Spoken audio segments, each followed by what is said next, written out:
Hello बच्चों, welcome back to my channel. Myself Kashish Midda from KM academy.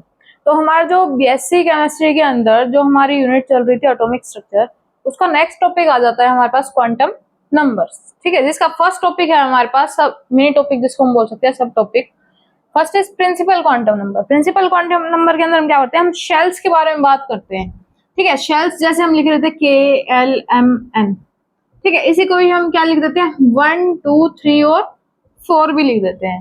ठीक है, इसके बाद आ जाता है हमारे पास azimuthal quantum number. Quantum numbers के ऊपर एक लेक्चर हम पहले डाल चुके हैं, उसकी जस्ट रिवीजन कर रहे हैं ताकि जब हम इसके आगे इसके बेस पे आगे चीजें पढ़ेंगे तो आपको इशू ना हो। जब हम एजीमुथल क्वांटम नंबर के बारे में बात करते हैं तो हम सब शेल्स के बारे में बात करते हैं। यहाँ पे तो हम क्या किसके बारे में बात कर रहे थे, शेल्स के बारे में। यहाँ हम बात करते हैं सब शेल्स के बारे में। सब शेल कौन कौन सी होती है हमारे पास, S, P, D and F ये होती है। इसके बाद जो प्रिंसिपल क्वांटम नंबर होता है इसको हम n से शो करते हैं।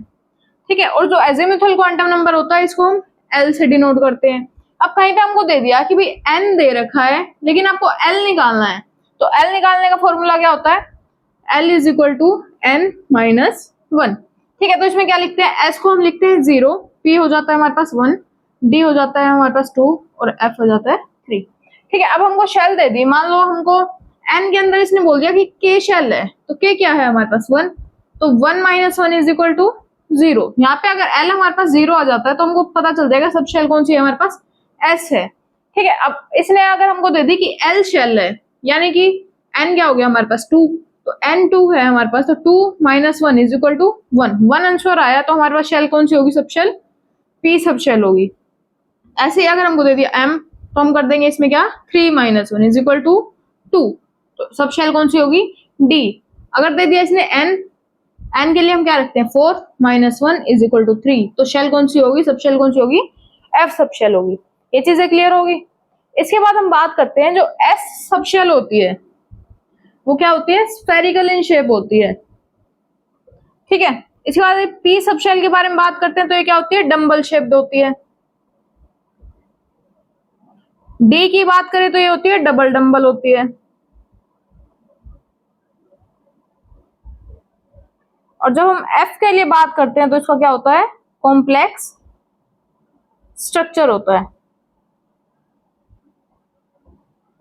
इतना क्लियर है सबको। तो नेक्स्ट आ जाता है हमारे पास, that is magnetic quantum number. ठीक है, मैग्नेटिक क्वांटम नंबर के अंदर हम कैसे लिखते हैं, नंबर ऑफ ऑर्बिटल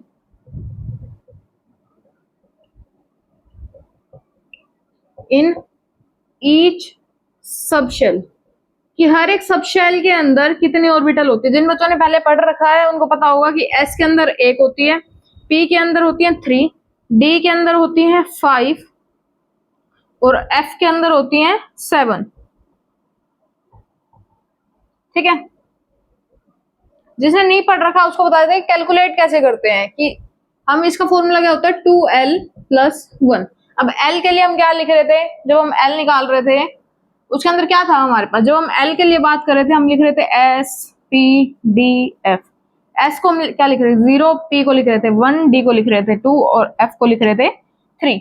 फॉर्मूला क्या है हमारे पास 2l प्लस 1। ठीक है, अब हमको S के लिए जब हमको सब शेल निकालनी है तो L की वैल्यू क्या रखेंगे हम 2 इंटू में 0 प्लस में 1, तो आंसर क्या आ गया 1। क्या है हमारे पास, एक सब शेल है।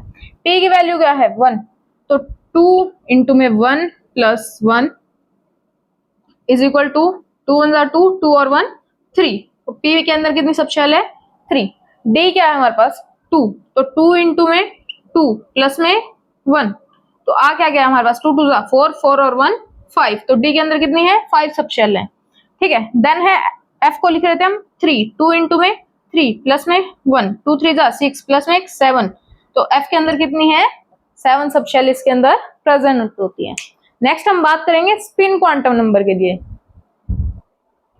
जब हम बात करते हैं स्पिन क्वांटम नंबर के लिए तो स्पिन क्वांटम नंबर के अंदर हम क्या पढ़ते हैं कि मान लो कोई एक थी हमारे पास ऑर्बिटल, उसके अंदर जो हम इलेक्ट्रॉन्स भरते हैं, ठीक है, तो हम कैसे भरते हैं, एक ऐसे आ गया दूसरा अपोजिट डायरेक्शन में आ गया। ठीक है, तो इसको हम क्या कह देते हैं, ये क्या है हमारे पास क्लॉकवाइज है, क्योंकि क्लॉक हमारी ऐसे घूमती है तो ये ऊपर की डायरेक्शन में जा रहा है तो ये क्या हो जाएगा क्लॉकवाइज हो जाएगा। ठीक है, दूसरा क्या है, नीचे की डायरेक्शन में जा रहा है तो उसको हम क्या देंगे, दैट इज एंटी क्लॉकवाइज है। ठीक है, तो जो हमारे पास ऊपर की तरफ जा रहा है उसको हम लिखेंगे प्लस हाफ, और जो दूसरा जो नीचे की तरफ जा रहा है उसको हम लिखेंगे माइनस हाफ। ये क्या करता है हमारे पास, सी शो करता है that is spin quantum number. मान लो किसी भी ऑर्बिटल के अंदर हम इलेक्ट्रॉन्स बन रहे हैं, मान लो ऐसे ऑर्बिटल है, इसके अंदर हमने भरा सिर्फ एक इलेक्ट्रॉन। ठीक है, तो इसका क्या हो जाएगा, स्पिन क्वांटम नंबर क्या हो जाएगा, हाफ।